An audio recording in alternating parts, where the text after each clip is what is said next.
رات کو نکل جائیں گے، حضور کی جماعت جا رہی ہے تبوک کی طرف، لیکن ہم نے سوچا تھوڑی دیر سو لیتے ہیں، مدینے کے باہر جا کر کے مل لیں گے۔ صبح ہونے کے بعد تھوڑا اور کام آ گیا، میں نے سوچا دوسری منزل میں تیز گھوڑا دوڑا کر کے مل لوں گا۔ سوچتے سوچتے رہ ہی گیا، حضور چلے گئے اور میں مدینے میں رہ گیا۔ اس طرح 3 صحابہ پیچھے رہ گئے۔ کس لیے؟ ایک صحابی کا قتل ہوا ہے اور رسول کریم صلی اللہ علیہ وسلم پورے مدینے کو لے کر نکل پڑے باہر۔ تم لوگ یہ کہتے ہو آج کیا ضرورت ہے ہر چیز پر بات کرنے کی؟ میرے آقا صلی اللہ تعالی علیہ وسلم رحمت للعالمین تھے، لیکن ساتھ ہی اگر نا انصافی کسی ایک پر بھی ہو، میرے آقا مدینے میں آرام سے نہیں بیٹھتے، نکل آئے تھے۔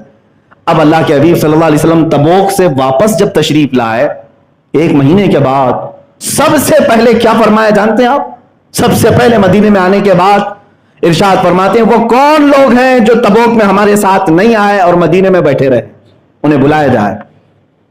وہ حضرت کعب بن مالک تھے اور 2 صحابہ تھے، وہ حاضر ہوئے۔ حضور نے پوچھا کوئی عذر ہے تمہارے پاس؟ تبوک میں جہاد میں کیوں نہیں حاضر ہوئے؟ ان تینوں نے کہا کہ ہم چاہتے تو بہانہ بنا دیتے کچھ نہ کچھ۔ حضرت کعب فرماتے ہیں اس سے کیا بہانہ بنائے جو دلوں کے حالات بھی جانتا ہے۔ ہم نے کہا یا رسول اللہ صلی اللہ علیہ وسلم بس سستی اور کاہلی سے ہم پیچھے رہ گئے۔ اتنا سننا تھا اللہ کے حبیب صلی اللہ تعالی علیہ وسلم نے کتنا بڑا ایکشن لیا جانتے ہیں آپ؟ حضور اکرم صلی اللہ علیہ وسلم نے پورے مدینے کے صحابہ کو اعلان کر دیا آج کے بعد سے ان تینوں سے نہ کوئی سلام کرے گا، نہ کلام کرے گا، نہ مصافحہ کرے گا، نہ ان کے گھر کوئی جائے گا، نہ ان کی کوئی چیز لے گا، پورا طور پر ان سے بائیکاٹ کرے۔ اور صحابہ حضور کی بات پر ایسا عمل کرتے تھے، دنیا ادھر سے ادھر ہو جائے، چھپ کر کے بھی کوئی ملنے کو تیار نہیں۔ حضرت کعب کہتے ہیں میری بیوی مجھ سے بات نہیں کر رہی تھی، اس لیے کہ اللہ کے نبی نے منع کر دیا، گھر والے دیکھنے کو تیار نہیں۔ حضرت کعب رضی اللہ تعالیٰ عنہ فرماتے ہیں ہمارے لیے یہ زمانہ اتنا سخت ہو گیا تھا جیسے لگتا کہ روز ایک موت ہے۔ ہم پچھتاتے آخر کیوں نہیں ہم گئے، کیوں نہیں ہم گئے۔ 40 دن تک بائیکاٹ چلتا رہا۔ ان کا جرم کیا تھا؟ کون سا گناہ تھا؟ میرے عزیزوں، صحابہ کرام رضوان اللہ تعالی علیہم اجمعین کو میں گناہ اور جرم سے تعبیر نہیں کروں گا، لیکن ایک بات صحابہ کی حضور کو اس قدر ناپسند ہوئی کہ جب کبھی اسلام اور سفیر اسلام پر حملہ ہو تو گھر میں بیٹھنے کا حق ہی نہیں، اور جو بیٹھا رہا صحابی بھی کیوں نہ ہو اس کا بائیکاٹ حضور نے کر دیا۔ اب مجھے بتاؤ صحابہ کا جب حضور صلی اللہ علیہ وسلم 40 دن تک بائیکاٹ کرتے ہیں صرف اس بنیاد پر کہ تم نے اسلام پر آنے والی آنچ کا مقابلہ کیوں نہیں کیا، تو پھر ان تمام گدی نشینوں کا کیا حال ہوگا، خانقاہوں کا کیا حال ہوگا، جو بڑے بڑے اپنے اکابر ہیں ان کا کیا حال ہوگا؟ کیا ان سے سوال نہیں ہوگا؟ جب اسلام پر اور بانی اسلام پر مسلسل آج حملے ہو رہے ہوں، تم میں سے کوئی بولنے کو تیار نہیں۔ اب اچھا یہ بھی سن لیں آپ، میں جہاد کہہ رہا ہوں اور حدیث پاک بھی سنا رہا ہوں جہاد کے متعلق، افضل جہاد کے متعلق بھی سنا دیتا ہوں۔ یہ حدیث صحیح حسن صحیح ہے ترمذی شریف۔ اللہ کے نبی صلی اللہ تعالی علیہ وسلم فرماتے ہیں افضل الجہاد کلمۃ حق عند سلطان جائر، سب سے افضل جہاد حق بات بولنا ظالم بادشاہ کے سامنے، ظالم بادشاہ اور ظالم حکومتوں کے سامنے حق بات کا اعلان کرنا، یہ افضل جہاد ہے۔ میں اس جہاد کی دعوت دے رہا ہوں علماء ربانیین سے اور صوفیاء کرام سے، مرشد اور مشائخ جو موجود ہیں ان سے، کہ اس جہاد کا تو استعمال کر سکتے ہو کہ حق بات تو آپ بیان کریں۔ حق بات بیان کرنے سے کس بات کا خوف ہے؟ کیا ساری چیزیں لٹ جانے تک ہم خاموش بیٹھے رہیں گے؟ عزیزان گرامی وقار، یہ ذلت ہمارے اوپر مسلسل طاری کی جانے لگے گی۔ ایک بڑا جملہ ہے، کہنے سے بھی ہمارا دل دکھتا ہے۔ پچھلے ہفتے بھی میں نے عرض کیا تھا، آج مجھے یہ خبر ملی صرف ہندوستان کے سوشل میڈیا پر 25,000 پوسٹ ایسی ہیں جس میں میرے نبی کو گالیاں دی گئی، رسول پاک صلی اللہ تعالی علیہ وسلم کی شان میں مسلسل توہین کی جا رہی ہے، بارہا گندے جملے استعمال کیے جا رہے ہیں۔ ہم میں سے کون ہے جو اس کے خلاف ایکشن لے گا؟ ایکشن لینے کا مطلب صرف جھگڑے فساد کر کے قتل و غارت کرنا نہیں، قانونی راستہ بھی تو اختیار کیا جا سکتا۔ ہم میں سے بہت سارے اہل ثروت موجود ہیں، قانون دان لوگ ہیں، بڑی بڑی تنظیمیں اور تحریکیں چلانے والے لوگ ہیں،